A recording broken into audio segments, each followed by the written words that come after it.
আমাদের মিলনকে রেখে গেলাম, আপনারা দেখে রেখেন। কিন্তু সেইটি হওয়ার আর নয়, আমাদের নেত্রী আর আমাদের মাঝে নাই।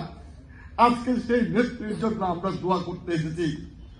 আমি আপনাদেরকে অনুরোধ করব, যখন যেখানে দেশের নেত্রী বেগম খালেদা জিয়াকে নিয়ে দোয়া করবেন, সিস্টেম রাখবেন, নিয়ম কানুন রাখবেন, তার ফেলে রাখা স্মৃতি নিয়ে যারা স্মরণ করতে পারে তাদেরকে অগ্রাধিকার দিবেন। আর হেলায় ফেলায় কোনো কর্মসূচি নিবেন না, কাউকে করতে দেবেন না।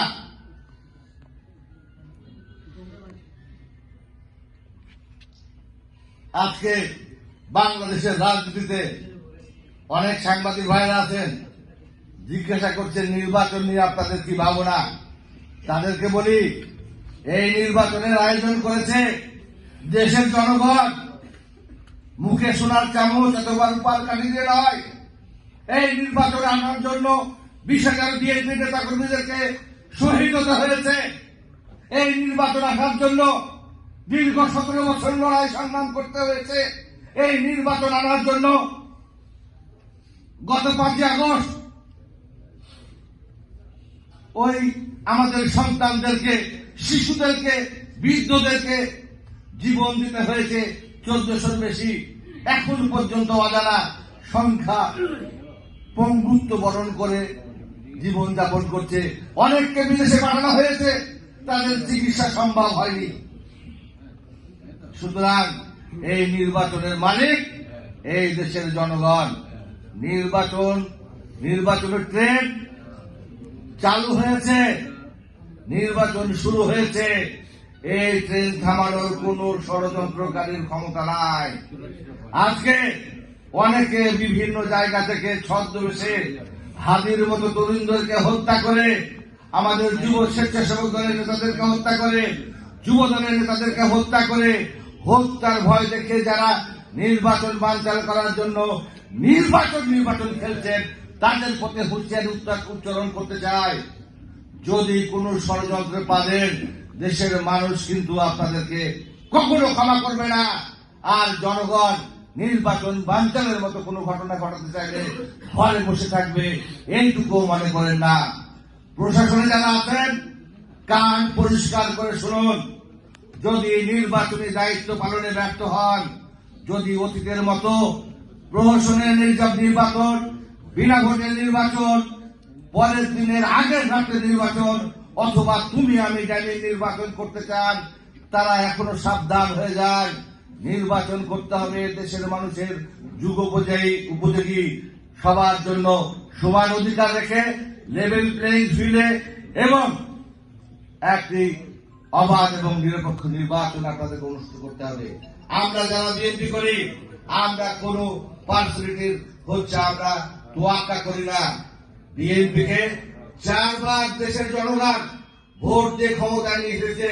সুতরাং জনগণই ভাবছে আগামী দিনে রাষ্ট্র পরিচালনা করার দায়িত্ব কাদেরকে দিবে।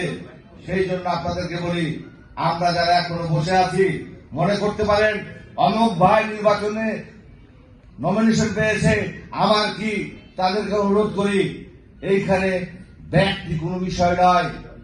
এইখানে বিষয় একটি, সেইটি হচ্ছে প্রতীক। যে প্রতীক স্বাধীনতা সার্বভৌমত্বের একমাত্র বাহানাদার, যে প্রতীকের কাছে বাংলাদেশের মানচিত্র নিরাপদ, যে প্রতীকের কাছে শুধুমাত্র দেশের জনগণ আগামীর ভবিষ্যৎ সবার আগে বাংলাদেশ এই প্রত্যয় নিয়ে করতে চায়, সেইটির জন্য আপনাদেরকে সচেতন থাকতে হবে। আমাদের নেতা জনাব তারেক রহমান বাংলাদেশের মাটিতে পা রেখে দেশের জনগণের কাছে নিবেদন করেছেন, আবেদন করেছেন ওই বাংলাদেশ গড়ার জন্য, যে বাংলাদেশে সমস্ত মানুষ একত্রিত হয়ে একটি ছাদের নিচে থেকে সবার স্বার্থ সংশ্লিষ্ট বিষয়গুলিকে নিয়ে বিশ্লেষণ করে ন্যায় পরায়ণতার সহিত বাংলাদেশ গড়তে চায়। সেই জন্য এই নির্বাচন অত্যন্ত গুরুত্বপূর্ণ। আমি আপনাদেরকে বলবো যে অনেকের মনের থাকতে পারে, বেদনা থাকতে পারে, কিন্তু আমরা সবাই দলের প্রশ্নে, দেশের প্রশ্নে, জাতির প্রশ্নে আমাদের যে শিক্ষা আমাদের নেতা রাষ্ট্রপতি জিয়া রহমান দিয়েছেন, যে শিক্ষা আমাদের দেশের বেগম খালেদা জিয়া দিয়েছেন, যেটি আমাদের নেতা তারেক রহমান বর্তমানে চায়, সেই আদর্শ অনুপ্রাণিত হয়ে আমরা সবাই সিরাতাল মুস্তাকিম অর্থাৎ সোজা পথে চলবো। এইটুকু বলেই আমি আজকে যারা আয়োজন করেছে তাদের কৃতজ্ঞতা জানিয়ে এবং আমাদের নেত্রীর জন্য দোয়া হবে, সাথে আমি অনুরোধ করবো আমাদের শহীদ রাষ্ট্রপতি জিয়া রহমানের দোয়া করার জন্য, আমাদের আরাফাত রহমান কোকোর জন্য দোয়া করার জন্য, আমাদের যারা শহীদ হয়েছে মহান মুক্তিযুদ্ধে তাদের জন্য দোয়া করার জন্য, চলমান গণতান্ত্রিক আন্দোলনে আমরা যে সমস্ত ভাইদেরকে হারিয়েছি তাদের জন্য দোয়া করার জন্য, এবং সর্বশেষ 5ই আগস্ট এই আন্দোলনে যারা শহীদ হয়েছে তাদের জন্য দোয়া করার জন্য, যারা এখন অসুস্থ হয়ে আছে তাদের জন্য দোয়া করার জন্য, এবং আমরা যারা এখানে উপস্থিত আছি তাদের অনেকের স্বজন বিশেষ করে পিতা মাতা যারা হারিয়েছি তাদের জন্য দোয়া করার অনুরোধ জানিয়ে প্রত্যেকের সুস্বাস্থ্য দীর্ঘায়ু কামনা করে আমি আমার কথা শেষ করছি। আল্লাহ হাফেজ। বাংলাদেশ জিন্দাবাদ। সবাইকে ধন্যবাদ। আসসালামু আলাইকুম ওয়া রাহমাতুল্লাহি ওয়া বারাকাতুহু।